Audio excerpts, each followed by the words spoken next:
अरुण के पास। अरुण, कहाँ हैं आप और क्या हो रहा है वहां पर? किशोर, हम कांग्रेस दफ्तर में एआईसीसी जो मुख्यालय है, हालांकि भारत जोड़ो यात्रा चल रही, तो अगर आप कांग्रेस दफ्तर की तस्वीर देखेंगे तो अरे अरुण, उनको बताओ भारत जोड़ो यात्रा के अलावा भी है चुनाव। वो नहीं, हाँ ये वही जगदीश जी, आप सवेरे से यहाँ भारत जोड़ो यात्रा की टी शर्ट पहन के खड़े हैं, लेकिन भारत जोड़ो यात्रा तो कहीं और चल रही है। न वो गुजरात में चली और न ही हिमाचल में चली। भारत जोड़ो यात्रा हर हिंदुस्तानी के दिल में चल रही है। अरे चुनाव की बात हो रही है, चुनाव कैसे जीतेंगे? चुनाव की बताता हूँ, राहुल गांधी यात्रा में चलते रहे, हम चुनाव जीतते रहेंगे। मैं तो कहाँ का? अभी हिमाचल जीतेंगे, स्वीप कर रहे हैं। वहाँ नारा था, मैं हिमाचल में था, शिमला में, वहाँ के लोग कहते कांग्रेस के 60 और बीजेपी के 8 स्वीप कर रहे थे। अरे अब ये तो बहुत ज्यादा हो गया, बीजेपी की सिर्फ 8 सीटें आएंगी और कांग्रेस की 60 सीटें। हाँ, वहाँ के लोग नारा दे रहे थे, मैं मौजूद था वहाँ पे। 8 बजे पता चल जाएगा। गुजरात के लिए क्यों नहीं आप लोग बोलते? गुजरात के लिए एकदम चुप हो जाते हैं। मैं गुजरात के लिए बोलता हूँ। गुजरात में बीजेपी की बहुत बुरी हालत है, आपने देखा देश के। आपकी हालत कैसी है? बीजेपी की हालत तो छोड़िए, रिजल्ट आने दीजिए। सबसे बड़ी पार्टी हमारी बनेगी और 45 सीट, अगर 55 सीट भी अगर बीजेपी की आ जाए तो बात रही। ये देखिए, अति उत्साहित कार्यकर्ता कांग्रेस के जो हैं वो कांग्रेस मुख्यालय में हालांकि आ गए हैं। संगठन का तो कोई नहीं आया, अभी थोड़ी देर पहले तक झाड़ू ही लग रहा था किशोर। लेकिन कुछ लोग हैं, नेता ऐसे जो अभी आए हैं और उत्साहवर्धन कर रहे हैं कार्यकर्ताओं का।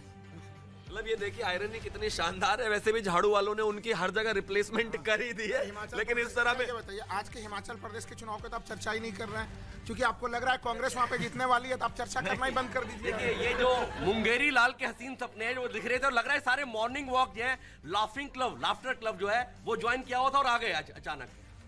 कोई कार्यकर्ता नहीं। शादी चल रही है हिमाचल और गुजरात में, और दूल्हा कहाँ है आप देखिए ना। कोई कॉम्बिनेशन। ये मसला उस बात का नहीं है कि आप हिमाचल में जीत जाएंगे, मसला उस बात का है कि लोकतंत्र में 135 साल पुरानी पार्टी को खत्म करने के लिए एक राहुल गांधी आपको लगता है हिमाचल में जीत सकते हैं? मुझे लगता है कि चांसेस बहुत कम है। मैं एक बार पिछली बार भी कहा था और आप इस बात पे हंस रहे थे और आज भी आप हंसेंगे।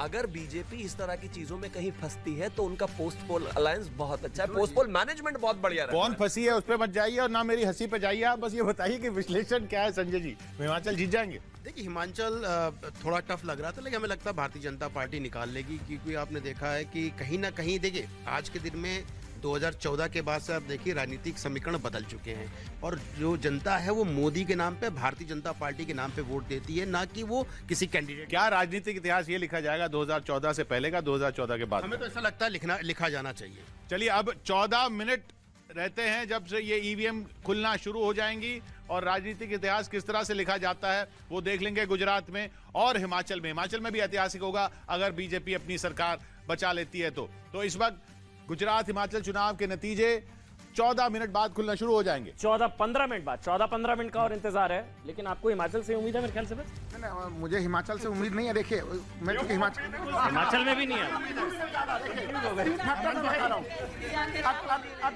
देखिए किशोर जी, इनका नाम राहुल है, स्वयं में इनमें कभी कभी राहुल गांधी जी की आत्मा आ जाती है। देखिए ये गाहे बगाहे अपने मन की बात कह रहे हैं।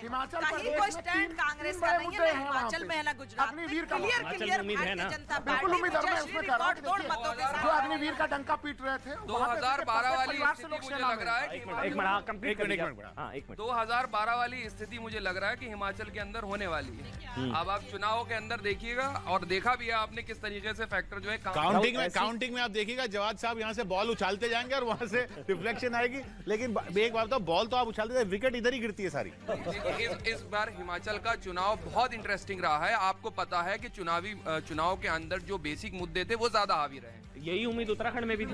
देखिए एक चीज, मंडी लोकसभा के उपचुनाव का आपने देखे थे, उस समय उसमें मुख्यमंत्री जी को खुद कहना पड़ा कि महंगाई के कारण हम हार गए हैं। तो देखिए जो मैदानी क्षेत्र में हम लोग महंगाई को महसूस करते हैं, वो पहाड़ पे जाते जाते और ज्यादा हो जाता है। उनियाल जी का दिल जाता है। सीएम कौन होगा फिर? सीएम कौन होगा ना हिमाचल में? देखिए पार्लियामेंट्री डेमोक्रेसी है, वो अंततः विधायक तय कर लेंगे पार्लियामेंट्री डेमोक्रेसी में ही। तो देखिए मोदी जी आए और इन्होंने अध्यक्षात्मक व्यवस्था बना दी है, अध्यक्षात्मक व्यवस्था बना दिया कि पहले से ही तय कर लीजिए। उत्तर प्रदेश के चुनाव में तय किया था मैं सिर्फ एक बहुत इंपॉर्टेंट बात मैं कहना चाहता हूँ कि आप देखिए उत्तराखंड और हिमाचल दोनों पहाड़ी प्रदेश है, तो पहाड़ी प्रदेशों की सोच लगभग एक जैसी होती है, इसीलिए वह ऑल्टरनेटिव गवर्नमेंट आती थी। तो इस बार उत्तराखंड ने प्रूव कर दिया, अरे राहुल, इस बार उत्तराखंड ने प्रूव कर दिया कि बार बार पलटेगा नहीं, जो अच्छा शासन करेगा और लॉ एंड ऑर्डर करेगा वही रहेगा, और ये हिमाचल में होने वाला है। ठीक। देखिए हिमाचल में ये जो सोच रहे हैं कि हमको कुछ हासिल हो जाएगा, ये इसलिए सोच रहे हैं कि शायद लोग नाराज होंगे, इन्होंने कुछ नहीं किया वहाँ पे, ये तो कहीं और घूमते रहे।